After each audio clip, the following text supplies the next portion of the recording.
All right, man. I'm back, man. If there's somebody get back in the chat, man, that's just part two. I'm coming back from on a different platform to see if it will hold my screen can hold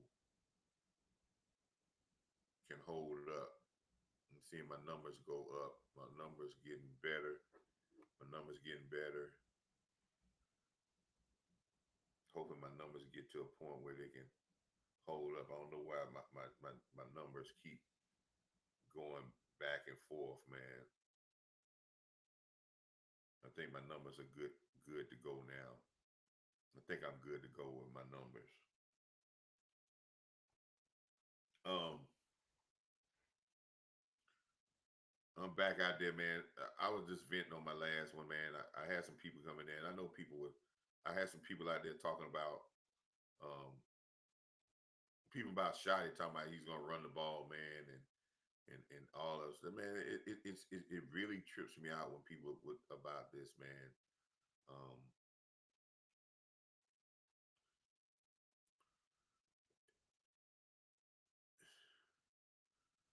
I'm gonna see if they were talking about running the ball when we get CeeDee Lamb and George Pickens on the field. I mean, I can kind of see why he didn't run the ball somewhat. Somewhat I can see. It kind of disappointed me when you start off with seven straight runs. Yeah, it's got to be answered with. But jumping off the boat, you think that this is really helping us, man? I don't see real football teams do this. I just think our thirsty attitude is very it's very toxic, man. And we just like this cowboy nation, man. We living in a fantasy world, man. And picking up guys now, we got to really hone in on the players we got.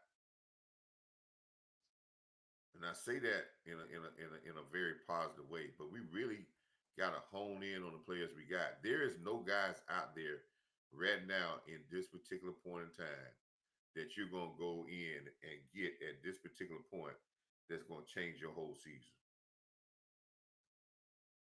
Not on the individual sport, not on a team sport like this. So what we have to do is get better, and I think we are gonna get better. But I don't think it's gonna just come in 1 minute and when you're trying to change the culture or something, and to get people to do it the way you want it and at the consistent way that you want it. We went out and got Lyle Collins. I was just talking about Lyle Collins right before um, my screen went out. Everybody say we got Lyle Collins, and they try to portray this like we got Lyle Collins, like he's, you know, going to be a great asset. Man, Lyle Collins got some. He can't move no more, man.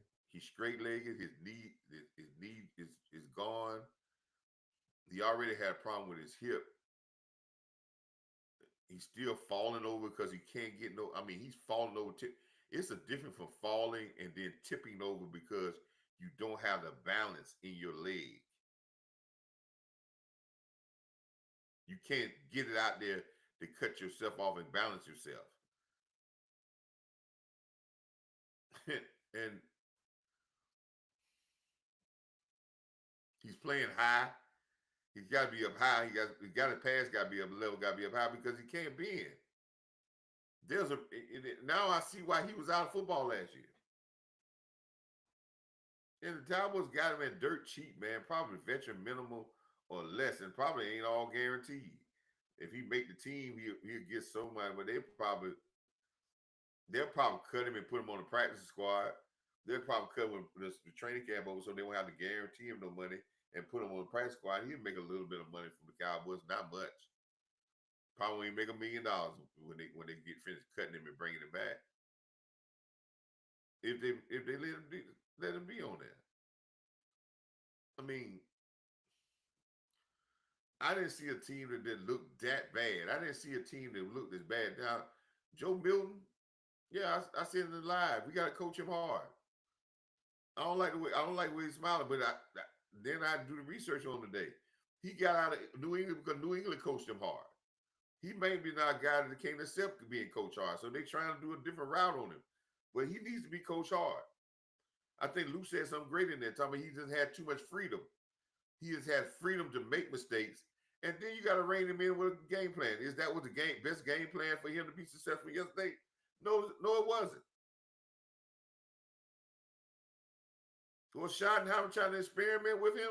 Maybe it was.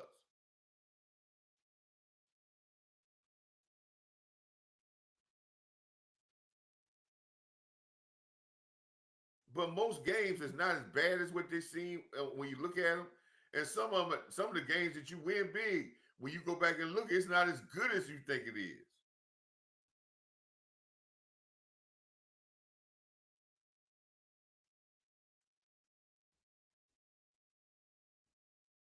But you know, some of our fan base, you know, I've been getting on our fan base.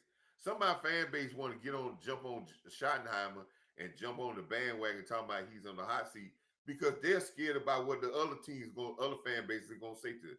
You know, you ever had a fan that says it's people like with Dak like that. They know the other people going to say something about Dak, so they'll get on the board and start talking about Dak themselves so they can try to cushion the blow of what the other people going to say. And in a way, you start agreeing with stuff that ain't real.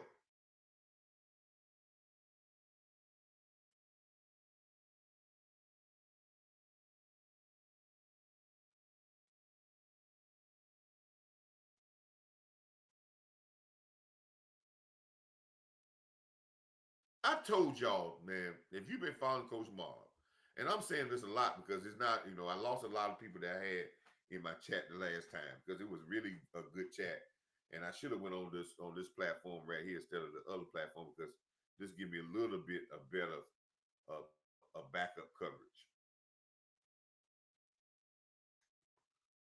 But I told you there was gonna be stages in a rebuild, right? I told you it was gonna be stages in a rebuild. Okay. I told everybody that it was gonna be stages in a rebuild. From all my screens, all my lives, I've been telling y'all about the stages of a rebuild. I say the excitement stage. Now it seems like the excitement stage is kind of dwindling because we had our first preseason game, and it seems like some people are not getting excited no more. They starting to get antsy. Then I told you there was an adjustment stage that the coaches and the players are going to have to adjust. This is a brand new coaching staff. The coaches are going to have to adjust to the new players they got, and the players are going to have to adjust to the coaches. Now, we think that that's supposed to happen in 2 weeks. This is the first time this coaching staff, forget Schottenheimer, it's a whole brand new coaching staff.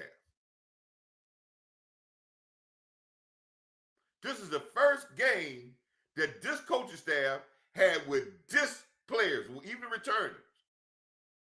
This is the first time the players that returned were in a war, a real war, not a practice, a real war, and not even the starters.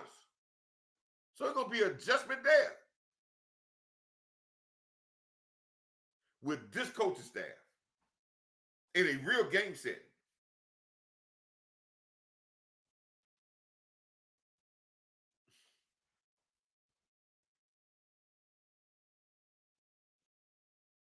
And we judging that.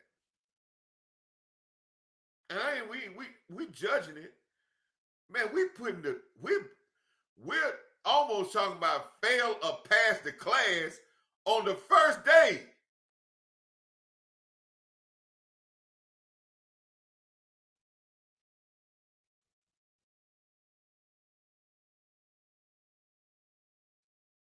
Philadelphia game has got y'all so wound up that y'all got everything riding on the first week in Philadelphia. And y'all feel that if we lose to Philadelphia, it's not about the Cowboys. If we lose to Philadelphia, our fans worried about what other people gonna say to us.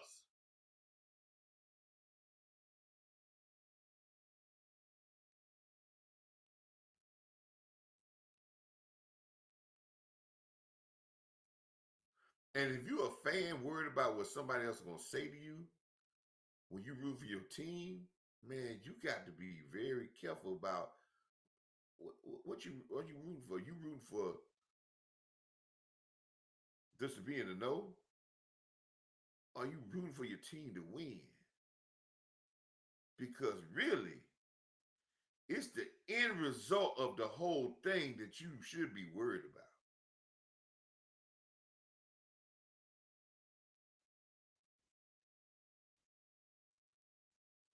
Are you rooting for the Cowboys because you want the Cowboys to have Michael Parsons because you want Michael Parsons to be the richest non quarterback in the NFL so you could brag about you got the richest non quarterback in the NFL?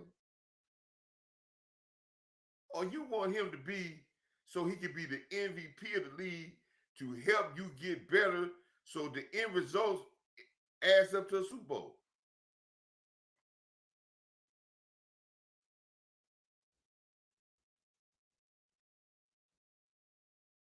Let me put it another way.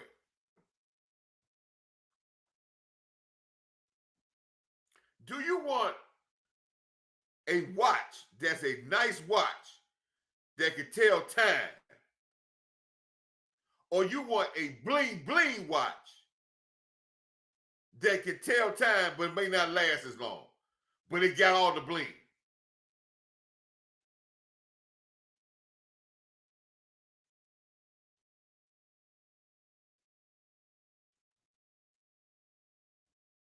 See, I think we want the bling.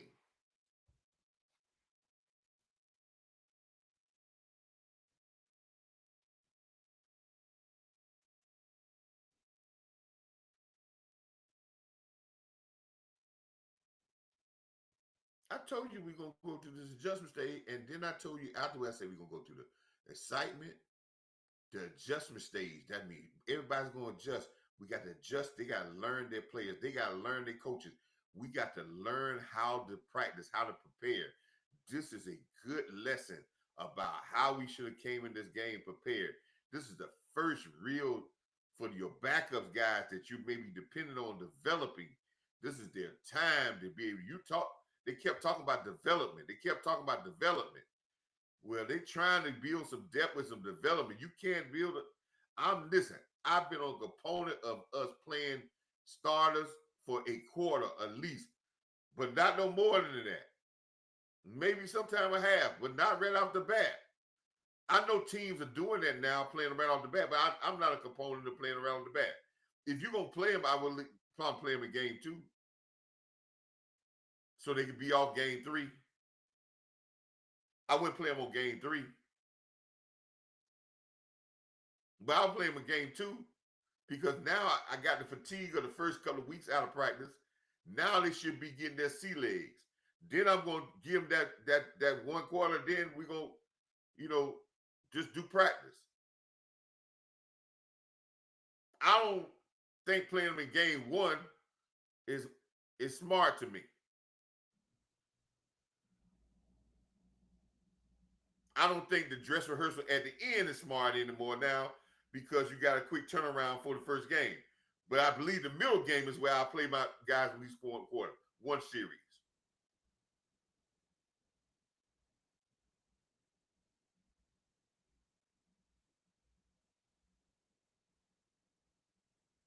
But I'm not gonna jump off the boat, man. I told you, man, the stages, the excitement stage. Then I told you we go to the adjustment stage. Then I told you what the third stage. After you do the adjustment stage, I told you the third stage is the testing stage. Our culture is getting tested. I can understand some people say, well, they talking about it's gonna be physical running. Man, I had to think about this. I had to go back and start thinking about it because I started looking at the stats. And I said, dog, we ain't have a two running back. Davis, I knew they had just signed Davis the day before. You wouldn't sign Davis and get him in the preseason game and give him those 17 carries. That's a misjustice to him. They probably gave him too many carries. And then, because you cut him before the season even started. So he ain't had no practice with you. And then I said, Deuce, he coming off a hamstring. We trying to keep him there because we don't want to re-hurt the hamstring. So we gonna give him limited duty, but we're not gonna give him a workload. And you don't know when he might have said, man, okay, I felt little twinge. Marv is your only healthy running back.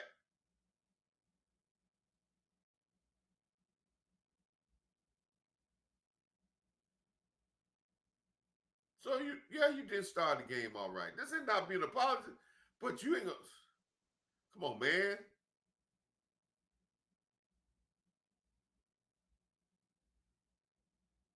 Now I'll have some questions if they don't play him game two, but game two is the game I would play him. I know everybody will say, but listen, we respect the Rams, don't we? The Rams don't never play their players in the preseason. They play them in practice. Now the Rams want to practice with everybody.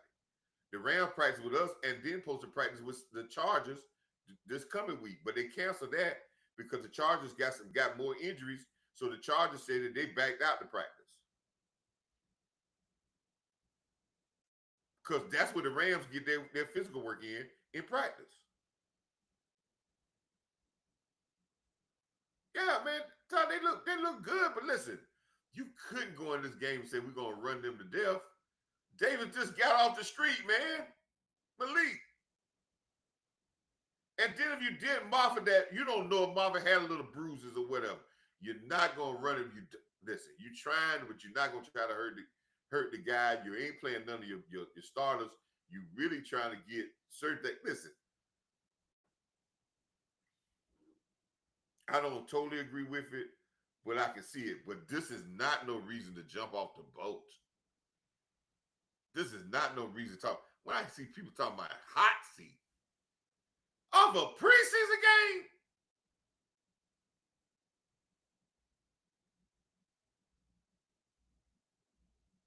listen, man. When I see it, people say hot seat,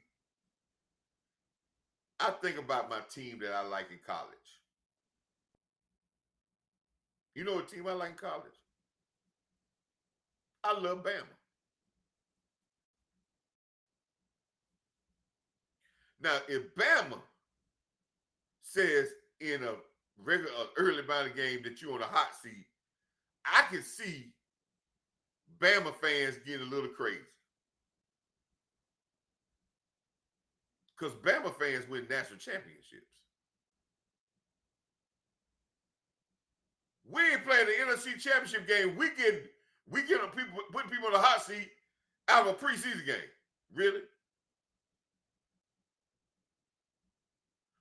This is a prime example of our Cowboy fans where we get in trouble of our expectations and our look of ourselves being too high and too bougie. And we need to learn how to look at it as a grind, getting better type situation and portray that over to a work pair feeling to get it over to our team so we can get better and better as it goes. But we got this bougie attitude like we them boys and we can just snap our fingers and we supposed to be somewhere. And that's how our team plays.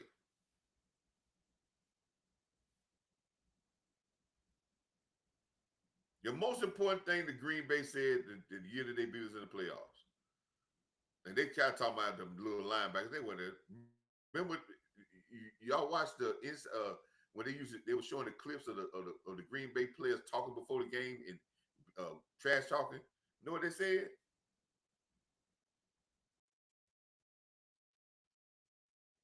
You know what they said? They said that we were some front runners.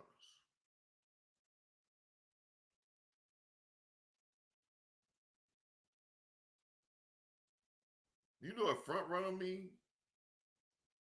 That's a front runner means the guys they're so cocky. The only time they go, they think they're better than what they are, and they're cocky, and they think that everything else, everybody else, supposed to be so. You you got to bow down to us, and we were just gonna win regardless because we them boys.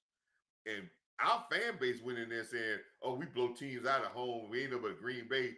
We gonna get to the next level." We just said we start talking about if we gonna win those games. We gonna win. We scoring 40 burgers on everybody at home, and we just wait. We got to go on the road. When we go on the road, that's when it's gonna be tough. That's how our fan base talks.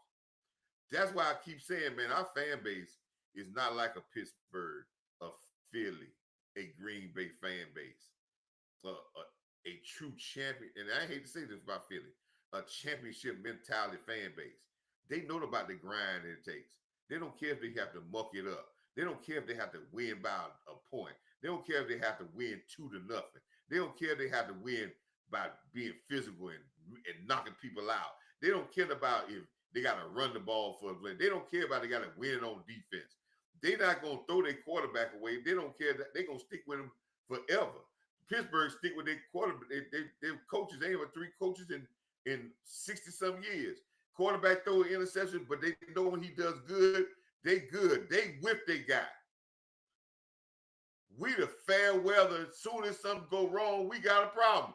We talk about the hot seat.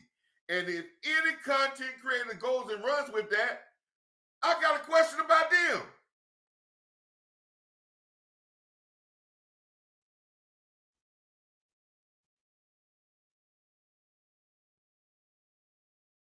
Because we ain't setting up about Mike McCarthy being on the hot seat to year 4 or 5. But Mike McCarthy should be on the hot seat after the first playoff game. He said, we look scared. And that was in the playoffs.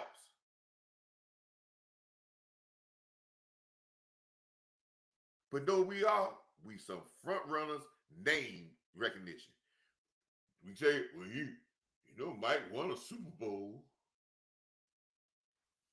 Everybody catch lightning in the bottle. Look at his record after the Super Bowl. And everybody said, oh, he won the divisions.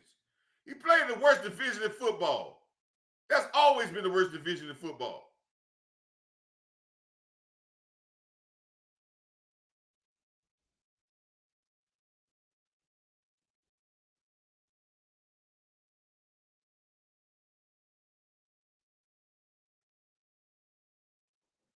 I said I had another video and I said trust your coaches. We're at a point right now we have to trust our coaches. What you gonna do? Not trust the coaches? What they're trying to see? Let's get it to the end point and see how it comes out. When I got down on Mike McCarthy, because I saw you listen, when I see a team in the second and third year, something, let me tell you something. This softness for 5 years under McCarthy, you can't straighten that out in a couple of months.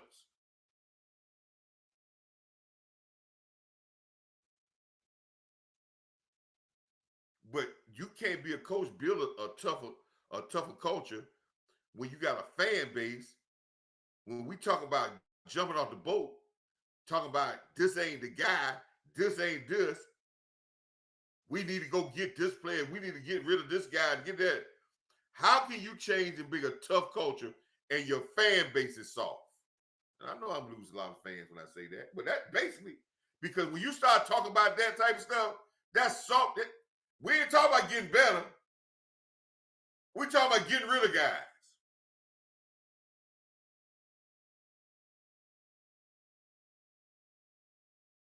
Like we're gonna go out right now in the street, but if the guy got a name, we're gonna think he better.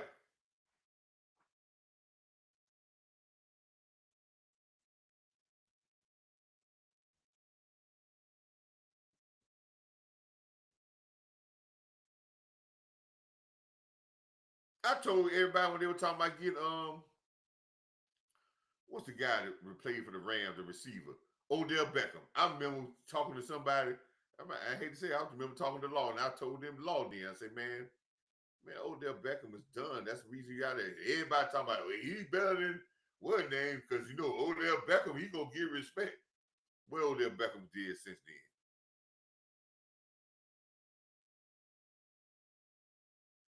Yeah, his name sound good.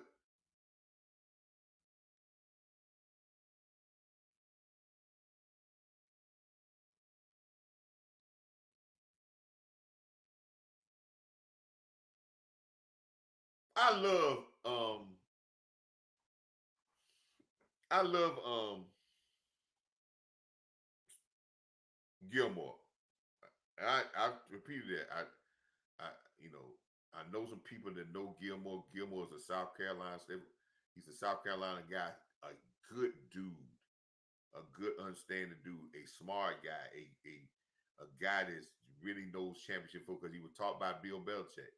Bill Belichick taught him about sticking to the grind and stuff, getting there. I love Gilmore, and I think Gilmore is a crucial guy of doing some things. I like Gilmore, but I have to understand Gilmore is getting long in the tooth. Little knickknacks injuries are starting to hurt him a little bit. I understand people talking about that, but let me tell you something about Gilmore, and let me give y'all a little message about the NFL. If Gilmore was top level, he wouldn't be on the street right now. Gilmore is not talking about making big dollars, but you don't think some of the guys, don't you think some of the guys that he's been on the team with, the team that he's been on, they signed because they understand that he's got a giddy up in his gait. But we thinking about his name. And for Gilmore, still not going to ask for major bud, but he's not asking for peanuts. And then when Gilmore don't make a play, which he's gonna be some plays that he ain't gonna make. The exact same plays you gonna say the other guy ain't made. We ain't gonna say a word. We ain't gonna say a word. Gilmore get beat for a touchdown. We ain't gonna say a word. He get caught. But the other guys, if they catch one ball on them, or we gonna say, oh, they garbage, get them out of there. That's not real football fans, folks. Football fans that I know of be getting on the guy to say, hey man, you got to make that play. But no, what we do is, I'll get another guy in there. And don't you know, if you keep saying that, you'll have so many guys on the sideline that you won't be playing because you're gonna find fault in everybody. I hear people talking about Christian Wilkinson. Christian Wilkinson is not ready to play for people. He's gonna be first. He's gonna be hurt for most of the season. And since he hadn't done his rehab. And the second thing is, I thought about Christian Wilkinson, but Christian Wilkinson got the same problem that he had when he was at Clemson, when they showed him on the ground grabbing people nuts. At Clemson. Go back and check it out. And then now you're at this team, then you got to understand, why did Miami let Christopher Wilkinson go so easy? Now, Christopher Wilkinson was a defensive tackle, and let me give you some information about Christopher Wilkinson. Christopher Wilkinson was one of the only defensive tackles in the NFL to have 100 tackles when he was with Miami. Now, to get 100 tackles from a defensive tackle spot is outstanding. You rarely have 100 tackle guys in the defensive tackle spot. Matter of fact, never. That's probably double the average of a defensive tackle. But Miami didn't even offer him a contract. And he signed with Las Vegas Raiders on a big contract, but Miami didn't even give no us. So then now this stuff happened with the Raiders. Now, listen, one thing Pete Carroll loves is a great defensive tackle. One thing Pete Carroll is a defensive-minded coach. And when guys start cutting bait with you, then you got to start thinking about it. There's something big. There's something not clean the milk. But guess what our fans love? Oh, we love the name. But let's think about Christian Wilkinson. He did all this work in Miami, and they let him go without a fight. That's one red sign. That's one big red flag. Then he get into Miami, again to the Raiders. Yes, he's hurt, and then he ain't doing his rehab. But the thing that Pete Carroll is first is a defensive-minded coach. And then you hear the word, and then they go through this a measure to get rid of him.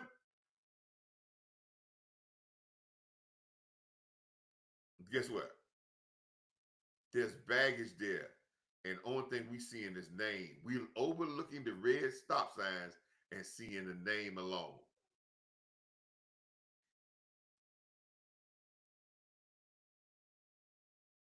Then we talk about DJ Reader. Let me tell you something. A guy that's in the top of his game, and he's been on the market this long, and we think he's that good. He got flaws, and those flaws is not making perfect. You probably getting mediocre at best.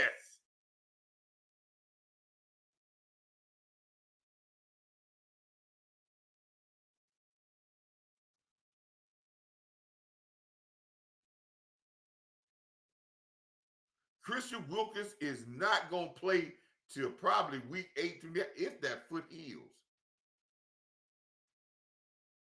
But he's not a good locker room guy at all. There's a reason why Miami just pulled the trigger on a guy that was very productive without a fight. And then 1 year in, the Raiders are letting him go. Sometimes it's not about play, it's about fit.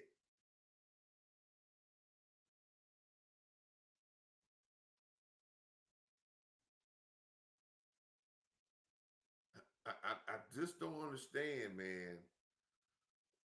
We, instead of getting guys better and seeing a final product, we just seen one preseason game. We just heard some reports. And you can't listen to reports you see in training camp. Man, these guys down there, these the same people be blaming, throwing in the windows about all kind of shade stuff. Man, come on, man.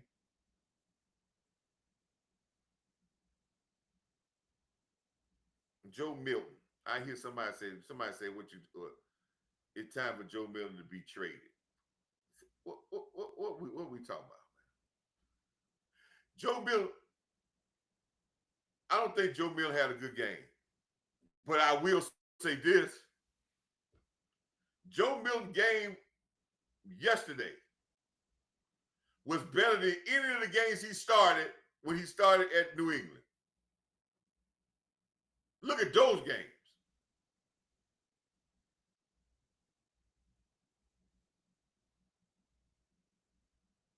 We think Joe Milton supposed to come out and be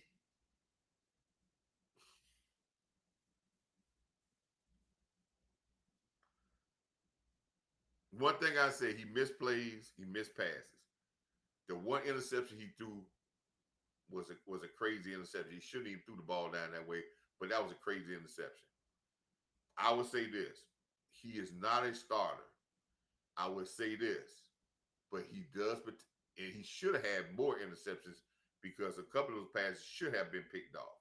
So I'm not saying he wouldn't have had no interceptions, but I think he is what he is. You're not going to trade him for nothing. You got him for what, a 6-7 round pick. They probably put him out there.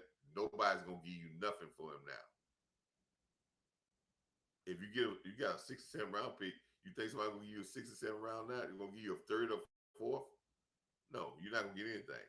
He's a developmental guy. He's enough athlete that you can put an offense around him and you can make him productive. And he can have the athletic ability to be productive. But what are we looking at? We the only team that talks so much about a backup quarterback because we're trying to find a reason not to talk about Dak Prescott. We're the only team to talk about third wide receiver more than any other team in this league. I have talked that I have went on other people's podcasts. I mean, other people's podcasts, other teams. Nobody talks about third wide receiver more than the Dallas Cowboys. And guess what third wide receivers do in this league? Third wide receiver is a collection of 2 or 3 guys. And what teams usually do is they say we got a 1, we got a 2, and we got a good tight end, we got a tight end. And then we're gonna throw the ball to the running backs a lot. A lot of teams throw the ball to running backs. And then they say the third wide receiver, if nobody gets hurt, that's gonna be a collection of the third wide receiver, the fourth wide receiver, and possibly the fifth wide receiver. three guys. We want the third wide receiver to play very good special teams. When we go in certain packages, we want him to be a very good blocker. And the three guys together, the third, fourth, and fifth wide receiver, we're gonna put them together and we're gonna count their catches as a group and their touchdowns as a group. We're not caring about the individual stats. We care about the three together, and we're gonna put them in the group.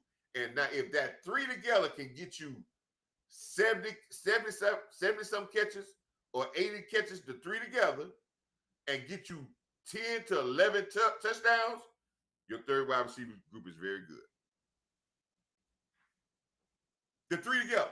So right now that would be Tolbert, I guess the guy that from Oregon, and whoever else, because only six gonna make this team. So whoever the six make the team, out other four that make the team, we're gonna put their catches together, their tubs together. But we want them to be excellent blockers, because they're gonna have to block a lot. And if somebody get hurt, they can be able to move up a little bit. But that's what we're gonna do. Those three together, we're gonna consider that the third wide receiver stat.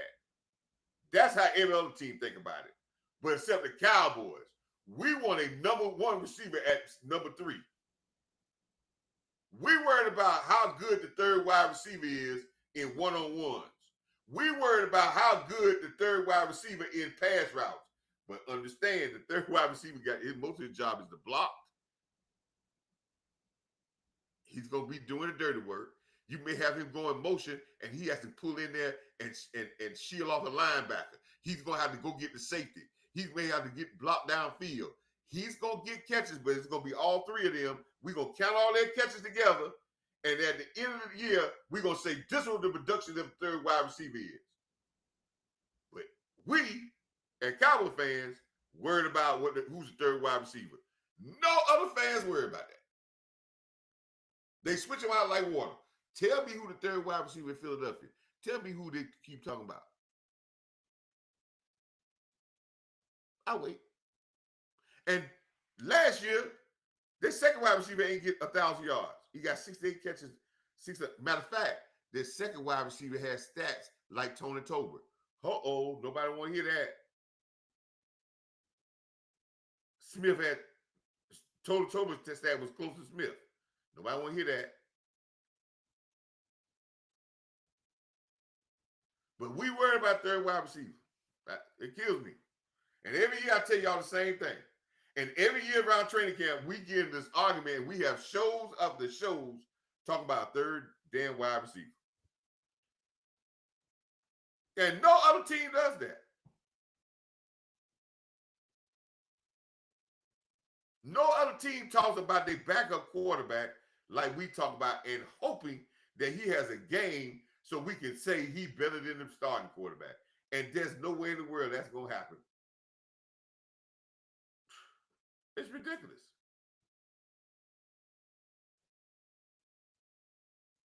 No other team talking about a one tech being having a Hall of Fame career. Only thing we ask them to do their job.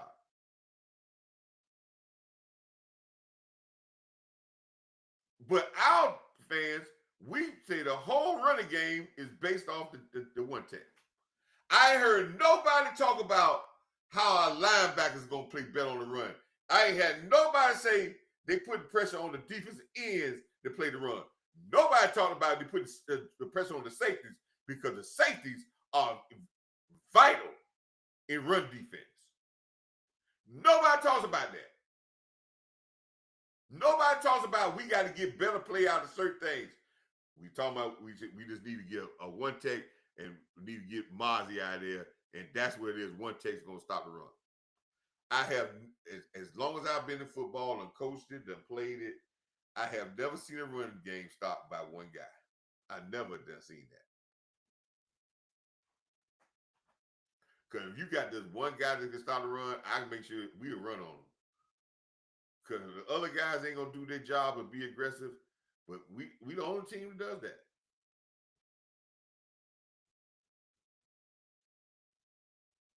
I was talking to my friend. He was telling me about Philadelphia. He was Pittsburgh Steelers fan. Last year, 2 years ago, they were talking about they can't stop the run. He went on about, man, we need to get tougher in the run defense, man. We got linebackers, our safety, man. We got tackle better. We got to get better at our run defense. And I was getting on the cat saying, y'all can't stop the run.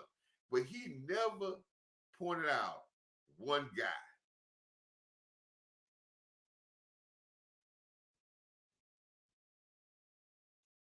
But I tell our fans, first thing we say, oh, Mars, you got to get somebody, man. Got to get Mars out there.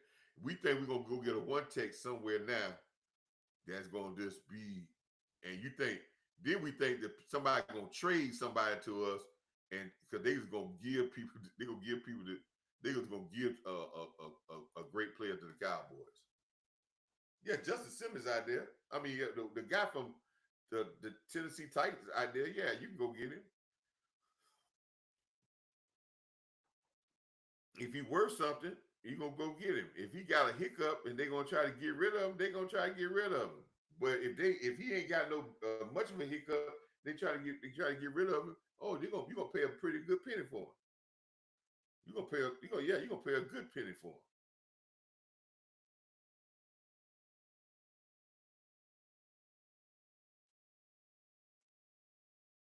I just want us to get our grind back, man. I'm looking for the Cowboy fans that got grind, man. That say, hey man, we just got to get better. We got to get tougher. We got to stop this up and down soap opera. Soon as something go wrong, we just like the next episode. Soon as the episode go, we got this cancel culture. If something goes wrong, we want to just cancel people and think we can just pick up another person and it's gonna be all right. Get rid of that person, get somebody else, it'll be all right.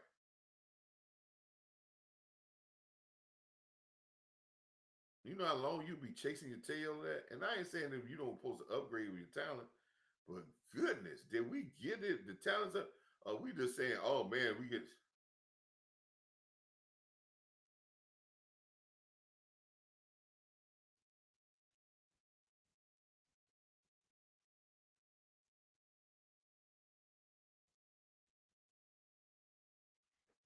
so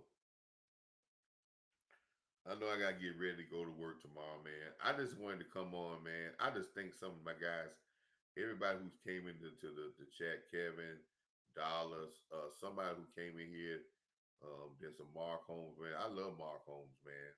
I know he had a show on there. Is Mike McCarthy with not my that that shot it was on the hot seat. Yeah, and I saw the title. I didn't really look at the show because I really respect Mark Holmes. He's a legend, man, in this thing. What he does for the Cowboy Nation. But yes, I would tell Mark and everybody else, man, let's don't follow up stupidness, man. I understand it's good. It's good for ratings, man. We're looking for hot topics for ratings.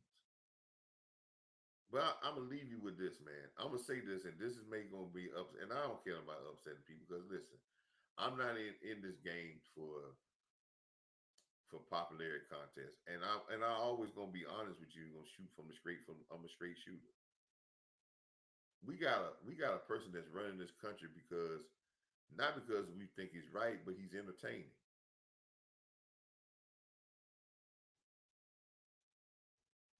So as content creators, we can't jump on stories because they're entertaining and not talk about the substance of football.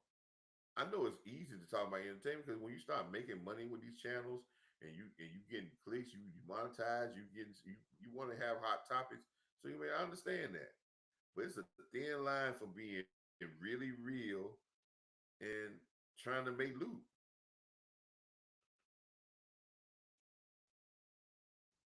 These pundits ain't gonna care about. They gonna try to shoot down Schottenheimer because he wasn't a sexy pick.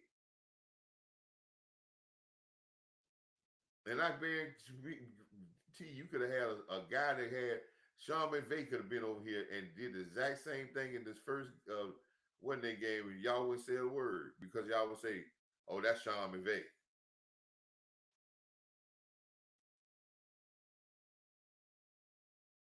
It's just like when we talk about names, man. We got a fan base that just want to wear designer clothes. It's not about how well it fit or how productive it is. It's got to be Gucci. It's got to be Louis Vuitton.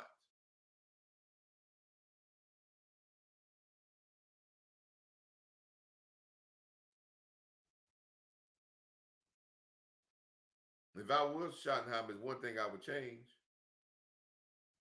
and they may and our players, my players might get mad about this. I would tell my players this ain't no damn fashion show on the damn sideline. This ain't no time for us to show everybody on the sideline how rich we are and how much bling we got on. If you want to wear your bling and all that, wear that when the game is over. But when you stand on that sideline, if you're not playing, put your uniform on and if you're gonna have some conservative, have conservative. But putting all these uh, gold chains and all this bling on, I want you to be serious about football and the grind. It is. Now that might sound crazy. Some of y'all might say that's messed up for you, coach. You say that, but this ain't no fashion show.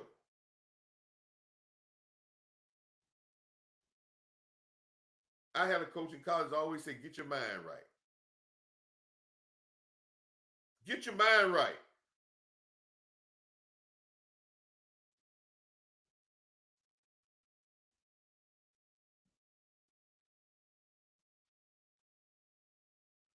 And I've said this from day one. I'm gonna say it again. Until we get humble, until we say we're gonna do it to grind, we're gonna it may not look good early. We're gonna grind our way to get better. And we're gonna be standing at the end. We got trouble. Because I think our fan base is putting everything in this first game. And we lose, we're gonna be like, oh, this way, we can't get this way. And people who point fingers are not champions. Not when you have no evidence. There's not enough burden of proof of evidence to say that this guy is garbage and this guy, it ain't enough evidence.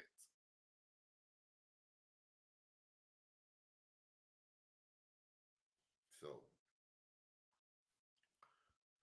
I guess I said all that stuff is to chill, man. I'm gonna be watching this film this week. I'm going some other shows this week. Supposed to be on the stove on Friday with Lou and Stargazy. We're gonna be talking about the run game, and I'm gonna probably have some feelings about the run game. I'm gonna say the same thing. I've been saying our run game is gonna get better when we get leadership and a mentality that's gonna take 11 guys to stop the run. And we get that leadership and mentality, and we get that leadership on the field. And I'm gonna say it. It might not be bad when Michael Parsons and Osa take ownership of this defense being dominant in the run game. We're not gonna be dominant. You can say one tech, all that, one tech, whatever you want to say. If Michael Parsons and Osa take the accountability of this run defense being great, they can make whatever one tech play better to the point of getting serviceable, and they're going to dominate their positions, and they're going to ask everybody else to dominate their position. They're going to lead from the front. But they got to take accountable because they're going to be the two highest paid. And Michael Parsons going to be it. They're the two highest paid people on this defense. And they're going to have to take it on their shoulders. Not to stop the run, but take it on their shoulders to say we're not going to allow it to happen.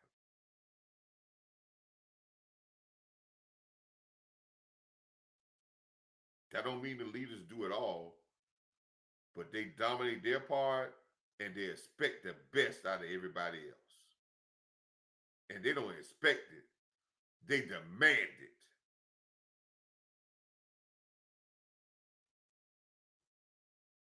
But if these leaders are looking at the coaches to do it, get everybody. If these leaders saying, "Oh, we need to get another one check, we need to get some more players," if these leaders are like that, they ain't never gonna be no good run defense because your two top guys ain't dedicated to do it. And y'all can talk about that y'all can say that's slander to them. No, it's not.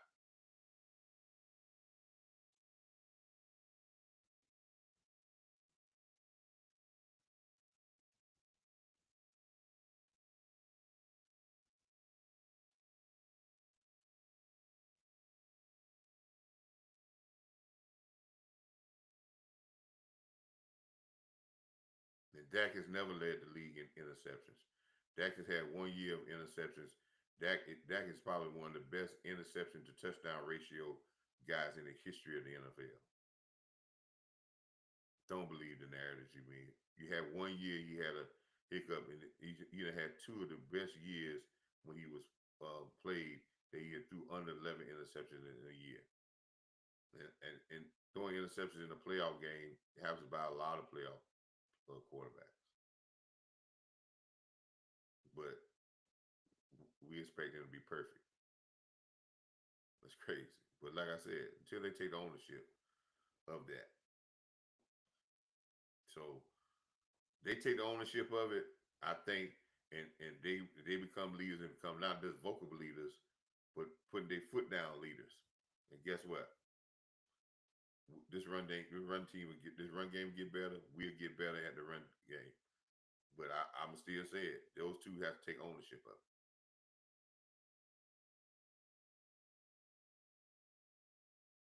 They have to take ownership of it.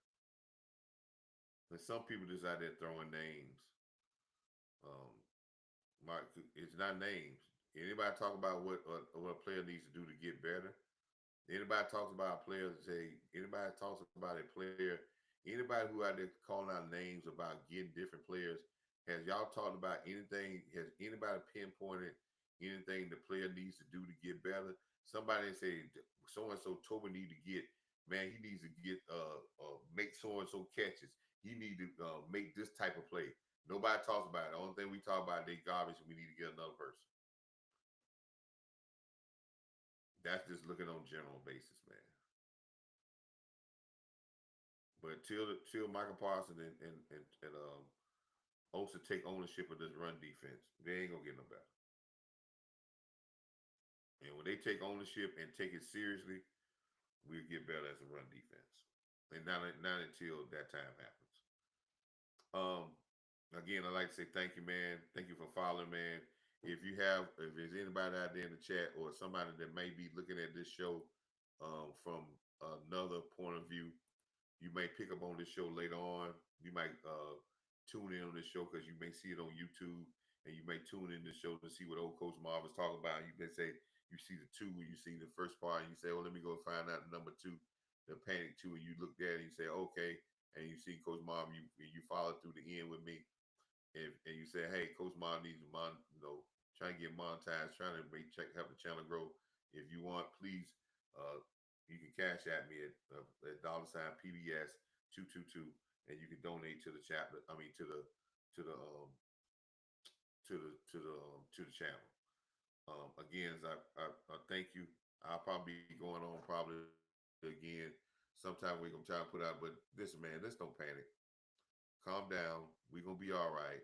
Let's see how we improve, and just look for improvement every week. It's the end game, people, that's more important. Don't jump off the boat, and let's try to stick to it. Let's stick to the stuff, man, and let's be real football fans.